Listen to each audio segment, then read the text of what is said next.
Браќата Славе и Слободан Никовски од малата мокра ливада од делчевското село Нов Истевник во рок од 30 минути изгубиле се што тие создавале, но и нивните предци од пред 2 века. Сложните браќа имале краварска и свинјарска фарма, пачило за овци, млин за сточна храна, пчелино и сирење кое било спремно за продажба. Пожарот кој дошол од малата Пасјак на 5 август завчас им го пеплоса неколку деценискиот труд, инвестиции, пари, а од старата куќа одваја извлекле нивната 80 годишна мајка. Во 12 по сат таму имаше на плевна и куќа, има и викиндица која прво таму за горе. По загорувањето никога се обрашќаме на тука, нашата куќа, убро горе на највисоката точка гори пламен. Од таму напушчаме, ние наидуваме тука, кога гледаме има шо да видиме. Куќата гори. Беше некој во неа? Мајка ми беше и он ја изнесе, зема во раце и ја стави во лада нива джип, еве го тука е паркиран, и во насадо во сливите од Караде на безбедноти. Таму ние бееме се извршили евакуација на механизација. Трактор има по 40.000 евро 30, што при свес бееме пред 3 дена, това беше у заштитна зона.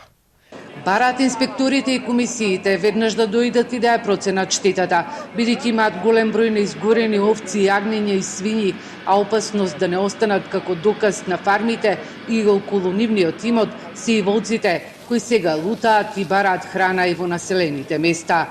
По 9 дена без неење на големиот шумски пожар во Пијанечко-Малешевскиот регион, конечно денеска е тивко.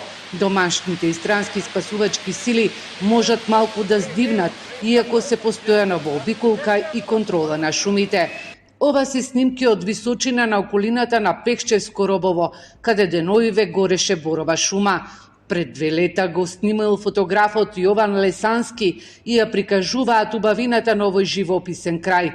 Тука жителите дишат со полни гради, а се во срцето на регионот, кој всушност се белите дробови на цела Источна Македонија.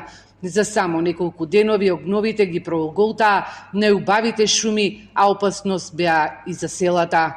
Големиот шумски пожар во Пијанечко-Малешевскиот регион почна од малата Пасјак во селото Нов Истевник. Тој во рок од 8 дена пропатува 40 километри. Зад себе остави пустош, а пеплоса околу 5000 хектари шума, борова и дабова.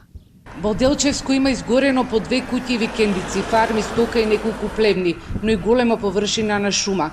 Градоначалникот на Делчево навестува огромна материјална штета во овој регион, иако се уште е прерано да се зборува за некој прецизен паричен износ. Ние имаме 28.000 хектари шума на територија на општина Делчево, а имаме изгорено 2400 хектари. Ова е негде 8,5% од целиот шумски фонд кој што го имаме на територијата на општина Делчево, што е огромна катастрофа.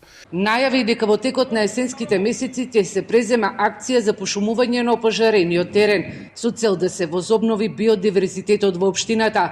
Трајковски и останатите градоначалници од овој регион ќе побараат и измена на законската регулатива, со која затворските казни за пироманите кои ги потполуваат шумите и страништата да се зголемат од максимални 8 на 30 години. Исто така, според Делчевскиот градоначалник, уште поважно е изгорената шумска маса да не се дава на користење на приватни корисници, туку само на македонски шуми.